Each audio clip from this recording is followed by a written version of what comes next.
Ahojte, vítajte pri ďalšom videu zo série, kde vám prerozprávam celú moju cestu do Miami, koľko čo stálo, akou leteckou spoločnosťou som letel, odkiaľ som letel, všetko máte v predchádzajúcich videách, takže toto už je 4. video, takže sledujte. V dnešnom videu teda sme prileteli do Miami.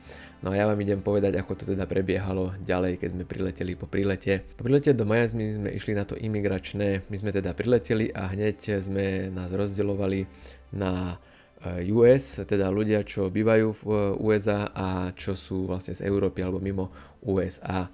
Keďže je to na tú kontrolu tých víz a tam sa vás budú pýtať všeličo. Takže ja som išiel, keďže som není USA, tak som išiel mimo do európskej časti, kde bolo samozrejme viac ľudí, ale odsypalo to celkom rýchlo. Myslel som si, že tam budeme celkom dlho, a možno aj hodinu, aj dve, skôr aj dve, ale tým, že bola 1/4 Američanov, tak ich vybavili proste pri inej priehradkách. Takže sme išli k okienku, tých okienok tam bolo s tými colníkmi alebo s tými imigračnými v úvodzovkách. Myslím, že aj 10 ľudí kontrolovalo, alebo aj 12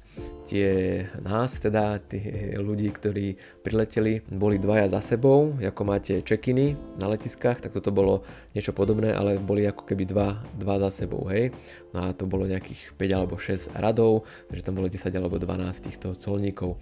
No a pýtali sa teda, tu vôbec nepýtali, tu pýtali na letisku v Budapešti a pýtali sa na pas, teda odovzdal som pas. Myslím si, že ma sama pýtal, odkiaľ idem, odkiaľ prichádzam, tak som povedal, že akože zo Slovenska, z Európy.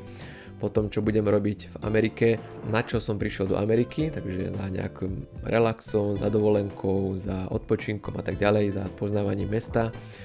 A potom, koľko peňazí mám teda pri sebe, tak som povedal, koľko alebo ako pracujem na Slovensku, pracujem na Slovensku, kde pracujem a čo robím, akú prácu, koľko sa zdržím v Amerike, sa ma pýtal, koľko dní to bude, kde budem ubytovaný, ešte sa ma pýtal, kde budem ubytovaný, takže na hoteli samozrejme, aj som povedal ten názov hotela, ale myslím, že to nejako nepožadoval. Takže bol úplne v pohode, nemusíte sa toho báť, pripravte si možno tieto otázky, alebo si nájdete na internete, ja som si našiel na internete tie otázky, ktoré sa ma aj zhruba pýtal, boli tam, takže určite si to aj vy nájdete, je to podobné, alebo si napíšte to, čo som vám povedal a si na to odpovedzte po anglicky. No a potom sme išli teda, keď ma pustil, tak mi poprial mi peknú dovolenku. Nie sú takí nejakí zatrpknutí alebo v zlej nálade, aj vy prídete proste k dobrej nálade, usmievajte sa na nich a proste všetko dobre dopadne, si myslím, nebolo to nejaké. Ja som sa toho tiež dosť obával, ale zbytočne, pretože to dopadlo úplne až nad moje očakávania, by som povedal. Išiel som si pre batožinu, no a teraz, že ako k hotelu, keďže bolo 8 hodín, myslím, alebo pol 8, keď sme prileteli, že ako k hotelu, pretože z letiska som to mal na hotel peši nejaké 3 hodiny alebo 2,5 hodiny, tak to si hovorím, že to sa mi nechce. Autom to bolo len nejakých 20 minút, tak teraz Marek čo? Tak som si nainštaloval aplikáciu Uber, Bolt nefunguje, Uber tuto tiež chvíľu fungoval, ale proste to tu zaniklo nejako, ale tam funguje Uber. Nainštaloval som si aplikáciu Uber, pridal som si tam kartu ešte predtým, ako som priletel USA, teda deň predtým alebo 2 dní predtým, ako som letel, tak som si to všetko nainštaloval tak, aby to fungovalo. Použil som Uber aplikáciu, vyšiel som von dole a zavolal som si teda taxík, ktorý ma vyšiel. Myslím, že to bolo nejakých 20 minút, 10 míl, to bolo nejakých 13 km, nech neklamem, môžete si nájsť koľko je 1 mila kilometrov, ale zhruba 20 minút autom. A vtedy večer, to bol víkend, to bol piatok, večer, víkend, za $32 som platil za túto jazdu, takže myslím si, že celkom dosť, ale tak v Amerike je všetko drahšie ako u nás v Európe, takže musíte byť pripravení na to, aj akú sumu si zoberiete a všetko vám porozprávam v ďalších videách a v nejakých ďalších minútach. No potom som teda išiel týmto taxíkom k hotelu, teda dovezol ma presne pred hotel. Môj hotel sa volal Treehouse Hotel. Treehouse Hotel, rezervoval väčšinu hotelov, aj keď idem do zahraničia, si rezervujem z Bookingu.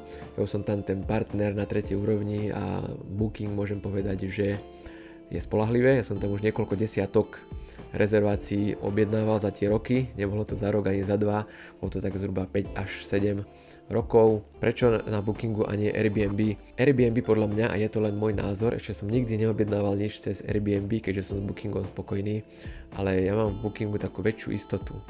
Airbnb je také skôr súkromné a Booking je také skôr hotely, motely, aj súkromné veci, ale ja som skôr na tie hotely, motely, ako na nejaké súkromné ubytovania z Airbnb. A Bookingu mám aj takú lepšiu tú podporu zákaznícku, keďže som už na tej tretej úrovni, ten člen. Nemám prečo objednávať z Airbnb. Ušetril by som tam nejaké možno peniaze, ale ja som spokojný proste s Bookingom a keďže som na tej tretej úrovni, tak aj tam mám nejakú zľavu. Mám tam niekde aj raňajky v cene. Spokojne môžete mi dať vedieť, čo objednávate ubytovanie cez Airbnb alebo cez Booking. No a poslednú vec, ktorú poviem v tomto videu, v ďalšom videu poviem, čo som teda robil v Miami, kde všade som bol, čo som všetko pozrel za ten týždeň a čo odporúčam aj vám. Cena tohto hotelu bola na 7 nocí, 650 € na 7 nocí ma vyšlo toto ubytovanie. Bol to teda len, ja som si to našiel až potom na Google Maps, že je to len dvojhviezdičkový hotel, ale na Bookingu boli také 3 krúžky, som myslel, že to je trojhviezda, ale nebola tam hviezdička, ale tak sú asi značené nejaké dvojhviezdičkové hotely pod 3 hviezdičkami. Ale na to, že to bol dvojhviezdičkový hotel, teda bola tam aj taká malá recepcia, bol tam taký chalan, každý deň, myslím nejakú hodinu, nebola tam 24-hodinová recepcia. Myslím si, že na dvojhviezdu to bolo celkom také priateľné. Môžem vám sem dať aj video, čo som natočil z toho hotela, ako vyzerala moja izba. Ja som bol spokojný a bola tam klimatizácia, bola tam televízia chytrá s Netflixom a s YouTubeom, takže som si mohol pozerať aj nejaké veci na YouTube, svoje veci, alebo Netflix, keď ste chceli si spraviť večernú pohodu. Takže keď sa to rozpočíta na 7 noci, tak si myslím, že je to v USA fajn cena, aj keď je to dvojhviezda.